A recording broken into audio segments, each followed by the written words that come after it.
Welcome to the Daily Reflection Podcast. My name is John D.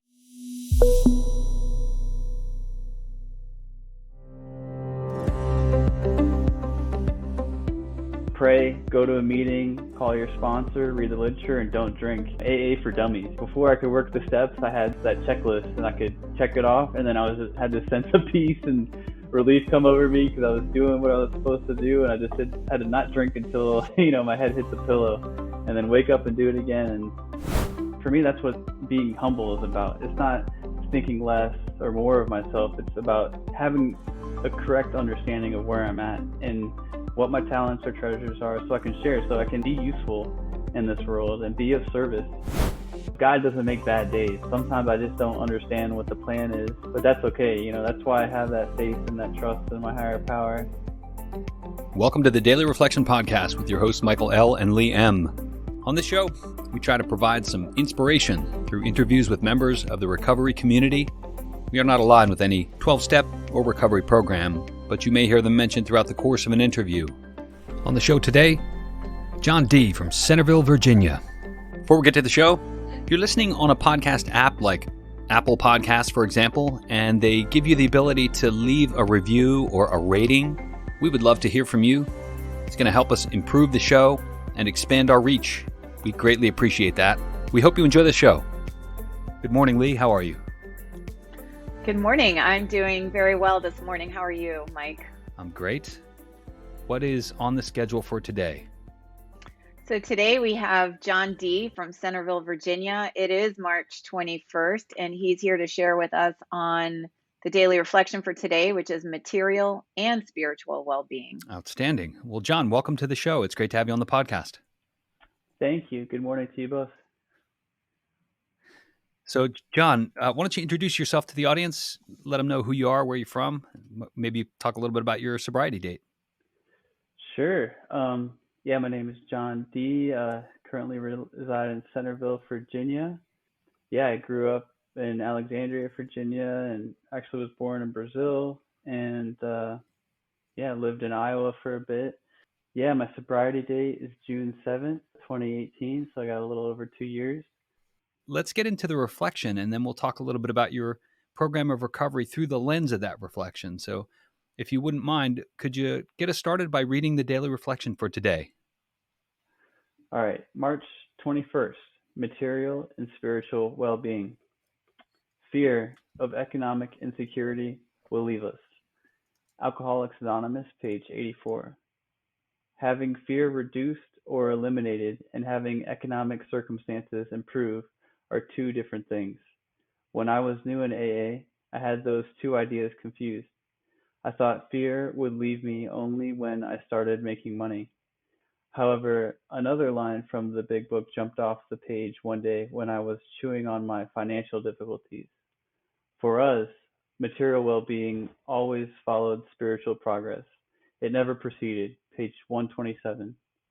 I suddenly understood that this promise was a guarantee. I saw that it put priorities in the correct order, that spiritual progress would diminish that terrible fear of being destitute, just as it diminished many other fears. Today, I try to use the talents God gave me to benefit others. I found that is what others valued all along. I try to remember that I no longer work for myself. I only get the use of the wealth God created. I never have owned it.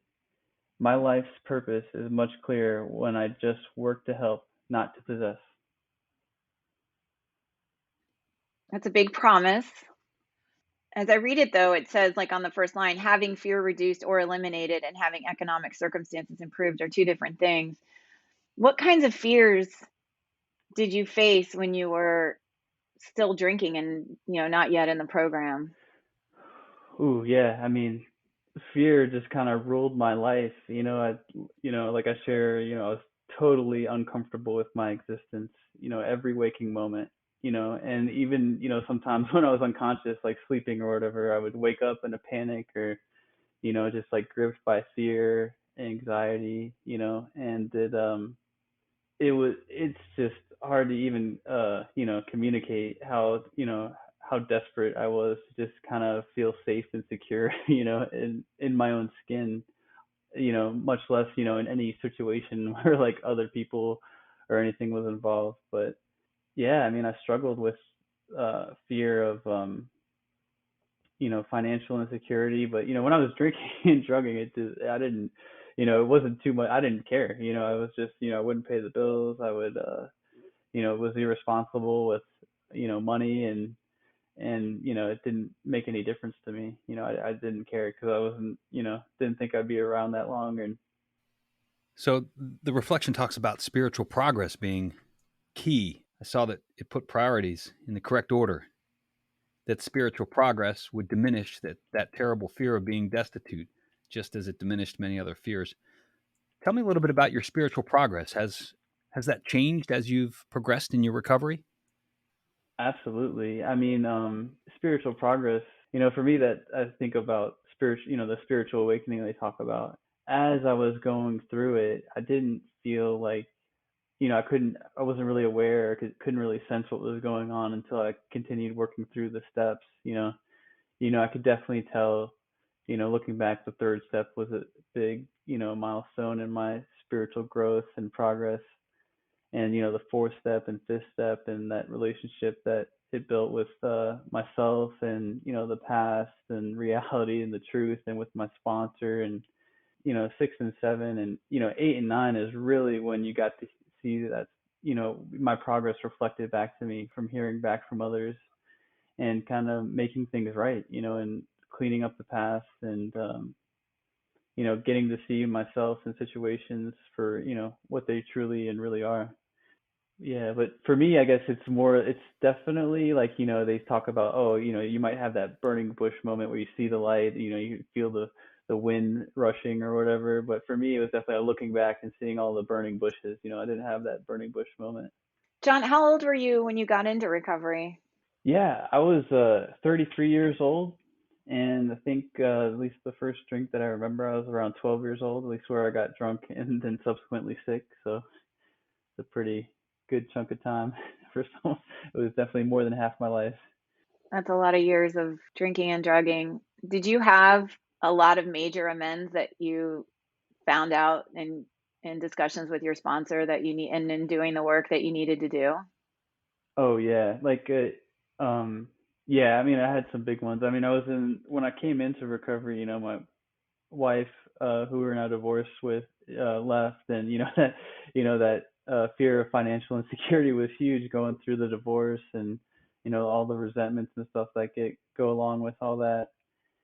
And oh man, yeah. So like I did not, for she was a person who I didn't think I was going to be able to make an amends with.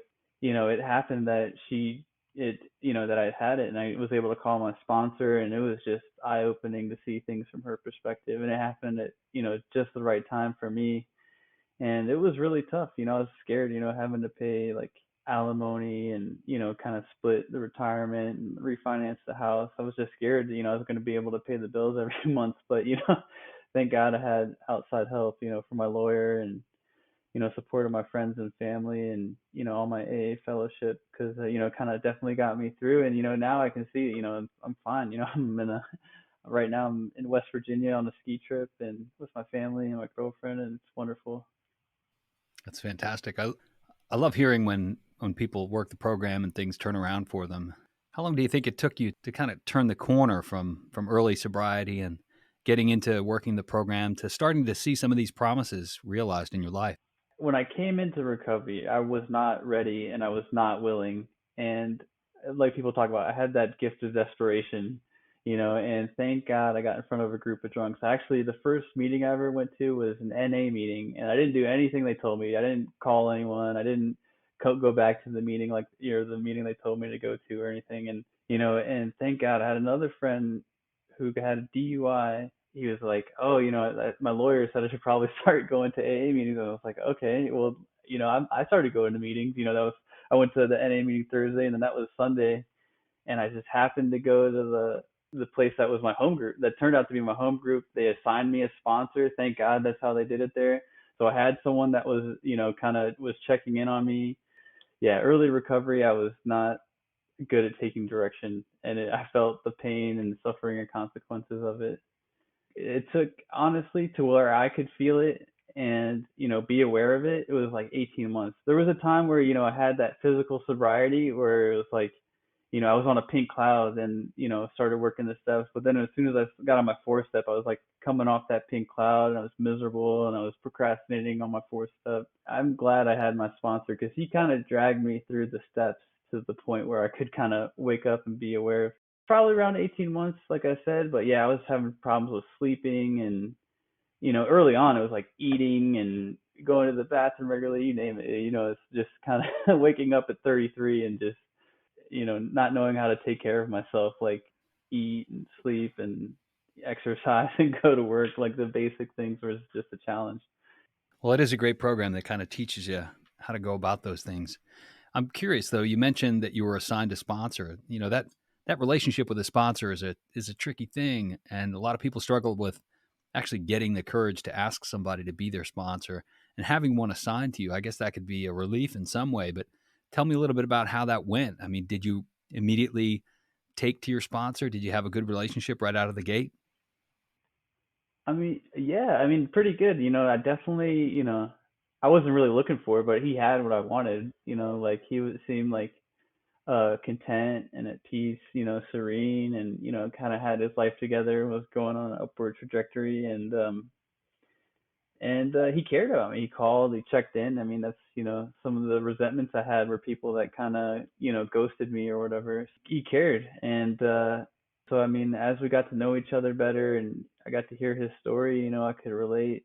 Yeah, I got lucky. So I was assigned a sponsor, and then that's how my home group works. Like they ask you if your first meeting there, they ask if you have a sponsor. If you say no, they're like, someone in the meeting's like, I'm gonna talk to you afterwards, and so that's how they operate. And they're, I don't know, that's exactly what I needed. So I thank God for that. Grateful that there's not everyone rubs you the right way, and not everyone, even with long-term sobriety, has what you want. But it's definitely what I needed. That group of drunks gave me that good orderly direction. And the other thing is they have the five basics, which I'm sure people have heard of, and it's pray, go to a meeting, call your sponsor, read the literature, and don't drink. AA for dummies. Before I could work the steps, I had that checklist and I could check it off, and then had this sense of peace and relief come over me because I was doing what I was supposed to do, and I just had to not drink until my head hit the pillow, and then wake up and do it again. And that got me to a place where I could work the steps and get my head on my shoulders well enough to be able to, like, really work the steps. I love it. I think, once we make a decision to make a major change like this, the universe conspires to put us exactly where we need to be with exactly the right kind of people to help us succeed. And, it works different ways for different people. So at the end of the reflection in the last paragraph, it talks about, today I try to use the talents God gave me to benefit others. He then goes on to say, I only get the use of the wealth God created. I've never owned it. My life's purpose is much clearer when I work just to help rather than to possess. And I'm wondering, how does that spirituality work for you? Does that make sense to you? Does that resonate with you? Oh yeah, thank you, Lee. Absolutely. So for me, that has really gotten to where, it's life is a gift, and I was, given this gift, and it took me, kind of like taking it for granted for a long time, and kind of not appreciating it, being ungrateful to get where, I kind of like made a mess of things so much that I kind of had to, there was no way out. I was at that turning point, that jumping off point. So yeah, I mean, today it's really important for me to have an accurate appraisal of myself. Know what my talents and treasures are. So that I can share those with others. I mean, that for me, that's what being humble is about. It's not thinking less or more of myself. It's about having a correct understanding of where I'm at and what my talents or treasures are, so I can share, so I can be useful in this world and be of service. That's what gets me out of bed in the morning. Before, it was like smoking that first cigarette. Even in sobriety, and now it's like hitting my knees and how can I be of use today? that I can really connect with those ideas there. And it's all a gift, like none of the stuff I have, all the material things around me, it's not mine. It's all God's stuff, and I'm just here to take care of it and to, leave things better than I found them. That's really my goal. And when I live like that, it just, the satisfaction you get out of living that way is incredible. I have some outside issues, maybe, like ADHD, whatever. There's the new shiny stuff. You can get all like, oh, look at this new shiny stuff or whatever it is. But it's those things you have to put consistent like effort at, and chip away at slowly, that you really get that meaningful long-term satisfaction that's like deep, in your soul. It feeds, it nourishes your soul. Now, on the other side, have you experienced being a part of someone else's sobriety? Have you been assigned to someone as a sponsee? Has someone, let me put that another way, has a sponsee been assigned to you? Right. Well, yeah, I mean, for me, it's, I volunteered, and made myself available, and I continue to. As soon as I start hit the ninth step, even before then, my sponsor encouraged me to always reach out to newcomers and like, get their numbers, stay in contact with them. And I did that, and it's funny because like, I'm kind of like compulsive with my behaviors and habits and stuff. So like once I found talking to people helped me get out of my head and feel better, I latched onto it. And so then anytime, if there's someone, hey, are you new? Do you have a sponsor? And then the answer's no, throw my hand up, hey, I'll talk to you after the meeting. And and when I would go to meetings besides my home group, I'd try to do the same thing. But I have gotten in the situation where I have more sponsees than I can probably handle, or I'm at a place where it's manageable. So I try not to have more than one at a time, less than 90 days. So we usually ask folks what advice they have for the newcomer, but I'm kind of interested in, maybe there are folks listening that are relatively new in their recovery and they've done the steps, and maybe they're just getting ready to begin that process of being a sponsor. Tell me what advice you would have for someone that's just on that precipice of, becoming a sponsor, beginning to put their hand up to sponsor others. Any advice for them?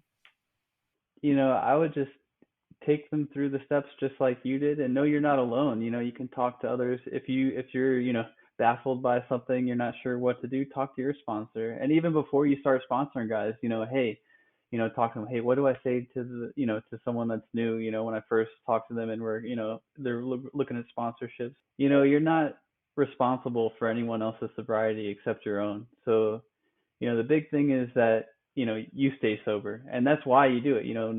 There's nothing else that works better than working with another alcoholic. So just go for it, and you're not going to hurt, you're not going to hurt anyone, and that's on both sides of it. Being a sponsee or being any type of sponsor relationship, the thing my sponsors told me to do, it did not hurt. And what hurt was when I didn't take the advice, I didn't take the suggestions, and then I felt the pain of the consequence. Yeah, I would just say go for it, and you're gonna make mistakes, or and not even mistakes. It's you're gonna learn. That's, I don't think there's such a thing as failure. It's, we get feedback. So it's like we learn through our experiences. So for sure, just share your experience. We're not, none of us are God. We just share, our experience, and then hopefully others can relate. Yeah, and if people ask for advice, you can say, relate your experience. And some things are so obvious, though. Early in recovery, people are pretty insane still, so it's pretty easy for people to tell them what to do. Or, and there's always the fellowship to fall back on. You can talk to your sponsor, talk to others, and see they would do or what they suggest. And it's okay to say I don't know, or hey, this other guy has a similar experience, has been through that same thing, and you should talk to him. Get comfortable with being uncomfortable, because that's the only way for me that I think that I grow. When I'm doing new things, I'm in uncharted territory. That's when I'm really growing the most. I love that so much. So you said a whole lot in there, and but specifically, you were talking about sort of that sense of responsibility when working with a newcomer as a sponsor. And I remember my sponsor telling me, that no human power can relieve us of our alcoholism. So I am not powerful enough of a human to make someone drink or to keep them from drinking. All we're doing is guiding them through the book and through the steps, and kind of like what was done for us. So, as we begin to wrap up, is there any final thought that you would have for anybody who might be listening? Yeah, I mean, that's what I would say. I mean, for me, the being grateful is, something, you have to do for yourself, and it's kind of like something you have to work on. Like we were saying before, life is a gift, I have to appreciate it. And sometimes, things are hard, things are challenging. For me, God doesn't make bad days, like it's sometimes I just don't understand what the plan is, but that's okay. That's why I have that faith and that trust in my higher power. Yeah, and then that one part in the daily reflection where it talks about that line in the big book that jumped out about financial difficulties. For us, material well-being always followed spiritual progress. It never preceded. So that on page 127 is from the family afterwards. And, there's a lot of recovery that has to happen individually and also like in our relationship. Family, everyone kind of comes like for alcoholics, you're dishonest yourself, but maybe your family is dishonest for you. And, it's really a family disease, even for the people that aren't actively drinking or using, just having contact with an alcoholic or drug addict, kind of just warps your sense of well-being and how you relate in all, with everyone, even non-alcoholics.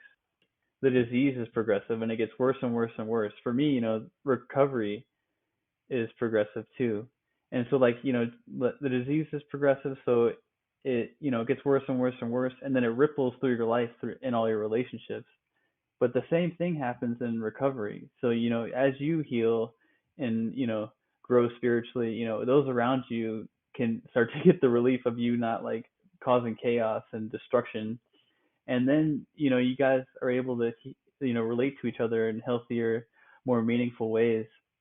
And so, yeah, I just really love that chapter, the family afterwards. And we actually, me and my girlfriend have a meeting we go to called the family afterwards Saturday nights at 7 p.m. And it's been a huge part of my recovery. I love that meeting. It's just been so great to grow and then get examples of, healthy, strong relationships, with, Al-Anon and AA. And, that's definitely been a place I've had to do a lot of work is in my relationships. And I, go to CODA as well. And we've been working the steps there. And it's amazing for me to see how many people from AA actually, get the recovery, are able to get long-term sobriety and still struggle in their relationships. And then, look for other help, whether it's outside help with like a therapist or counseling or if, another 12-step program. And yeah, Codependence Anonymous has been another big part of my recovery. That's awesome. So the meeting that you're talking about, the family afterward, is that where people that are in AA and people that are in Al-Anon join together in the meeting? Is that how that works? Yeah, Lee, exactly. It's actually, so it's an open AA meeting, and typically, the lead is a couple that leads most of it's kind of mostly a couples meeting, but there's been, other family members that have come, like parents or nephews or, brother, sister. And yeah, it's wonderful. And I love getting exposed to the Al-Anon recovery too, because I've been to Al-Anon myself. There's a men's meeting in Manassas I really like. It's kind of like the stepping stones, but for yeah, it's wonderful, and I just love getting that Al-Anon perspective. Oh yeah, like one of the ones is like, pause is postpone action until serenity emerges. Like I love that.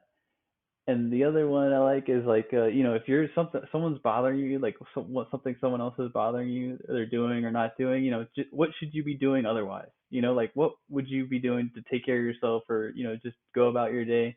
Because usually that just gets me to do the next thing that's on, that I should be doing, and kind of let go of whatever's troubling me about someone else's actions or behavior that I'm powerless over. Thank you so much for sharing. We'll include how to find your family afterward meeting in the show notes. But thank you so much for coming, John, and sharing your experience, strength, and hope with us. It's been a beautiful discussion. Thank you so much. Thank you, guys. Very much appreciated. This is an awesome experience. Thanks so much to John for joining us today, and thanks to you, the listeners. Appreciate your support. If you want to follow us online, you can find us on Facebook at facebook.com/groups/Daily Reflection Podcast. You can find us on Twitter at Daily Reflector.